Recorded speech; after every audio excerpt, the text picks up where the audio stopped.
So when Main Street was ready to record, you went you were playing with a band called Spooner, right? A lot up in the Green Bay area. And of course, Butch Vig was in Spooner. And how did you guys get kind of pulled down to Smart Studios down in Madison to record? You know, we had booking agents out of Madison, so we got to play at a lot of really cool Madison clubs and Milwaukee clubs, as well as Green Bay. But this band Spooner just kept hanging around in our circles, and we absolutely loved that band.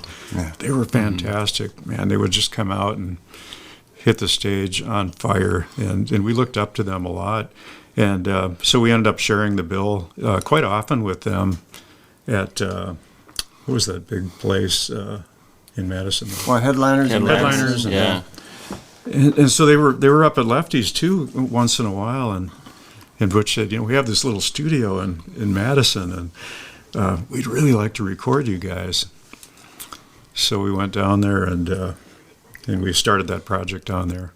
We thought, well, it's going to be low budget, let's go down there and do everything live and take a weekend. Yeah. We'll knock it out, because we had 2 days worth of money, and then Butch, so nice to work with and really perfectionistic. He said, well, slow down, guys. Let's take our time and let's do this thing right. And so we ended up, taking months, really.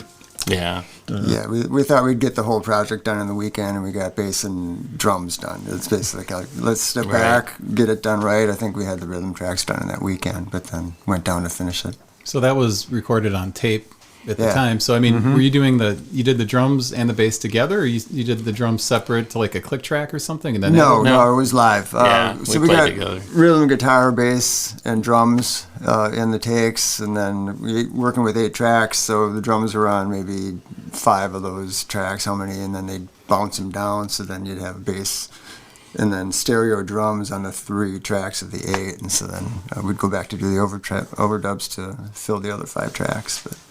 So what was supposed to be 2 days ended up turning into a big long record. Yeah, it took a while, but it was cool that we just slowed it down. Yeah, for sure. I think he didn't want to dampen our spirits, and but he was very diplomatic and very encouraging. And he just kind of slowed us down and said, let's do some scratch vocals, scratch guitars, and we'll come back and overdub. At that time, we really didn't know much about recording and the process. Yeah. But we ended up getting good rhythm tracks, really good rhythm tracks, and then the guitars would be overdubbed later over the top of the rhythm tracks. Did he have any input while you guys were recording?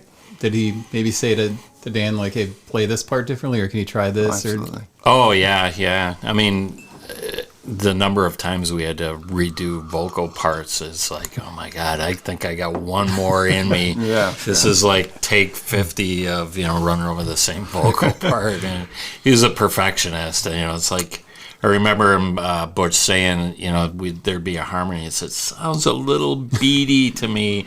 Can you try it one more time? And it's like, well, And it turned out really well because he was such a perfectionist, and